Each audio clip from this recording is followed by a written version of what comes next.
A little bit about the story, Mañana Doesn't Mean Tomorrow. As you will see in the website here, there's a description. It took me 8 years to write Mañana Doesn't Mean Tomorrow.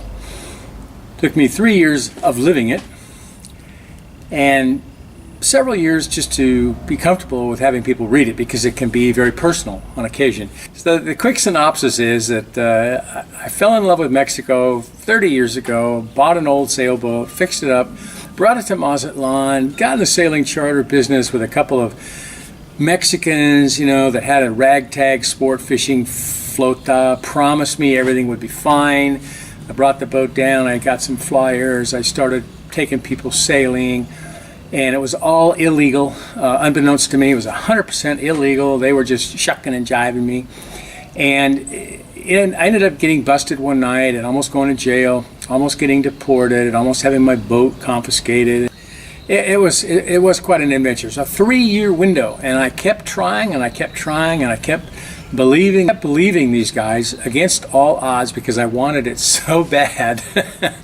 I really wanted it bad. That's the essence of this story. Like I said, it's a 3-year window. During that 3 years, I went back and forth to Mazatlan a couple of times. I brought a Jeepster down with a trailer, a travel trailer to live in. I had the boat down here. I kept fits and starts trying to do business. We could never get legal. It was just off and there were some trying times. I mean, there were some amazing times, absolutely amazing, no question about it, but there were some trying times where, I spent all my money, bought this boat, fixed it up, broke down in Cabo, got here with hardly any money, and just scraping by. Met my really good friend Roberto at that time. He was the son of one of my partners. Now Roberto, for 30 plus years, has been a really good friend.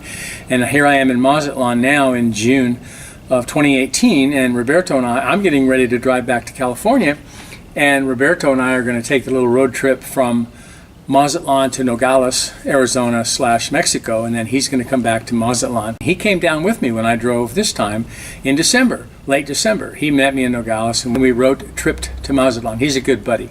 And he's in the book. Not a lot, but he is in the book. By the way, he also is in a couple of the short stories in the book that's just coming out, Tales from Mañanaville.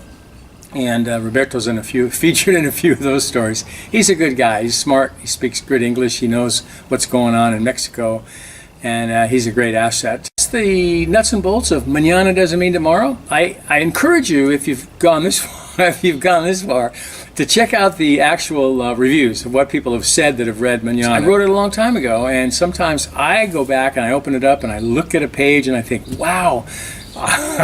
I did that. That was me. It's pretty incredible. Absolutely pretty incredible. So once again, thank you much for checking out the website, looking at this little clip that has to do just with Mañana Doesn't Mean Tomorrow. As I mentioned before, about anything I write. If you don't like it, let me know. My email address is everywhere. You send me an email, I'll send you your money back. You send me the book back without any margarita stains on it, and whatever you do, and I'll be happy to refund your money. No questions asked, as long as the book's not all messed up.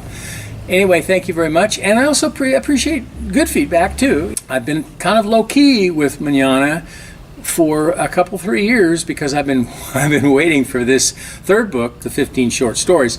Now that that's going to be ready in a couple of months, I'm really going to be promoting Mañana Doesn't Mean Tomorrow again. There are reviews on Amazon, which I'll have a link in this website, and there are reviews in the website of people that have read the book. It's really nice to have that kind of feedback, to have people say, wow, I never looked at something that way, or how did you manage that? Great to see somebody with that kind of determination.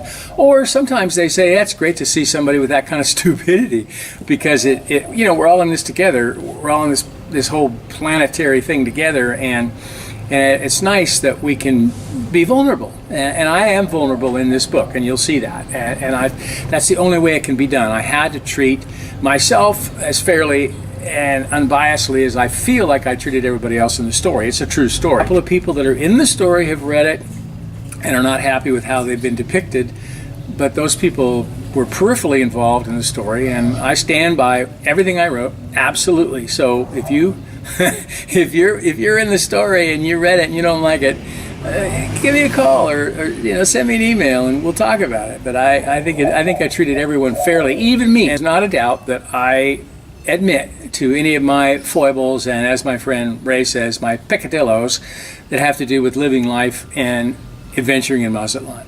Again, thanks a lot. Thanks for checking out my website. Thanks for going through this whole introductory video. It's good to meet you wherever you are. Maybe I'll see you on the road. I hope to spend some time in some marinas this summer in California. Hasta luego. Safe travels. Fair winds.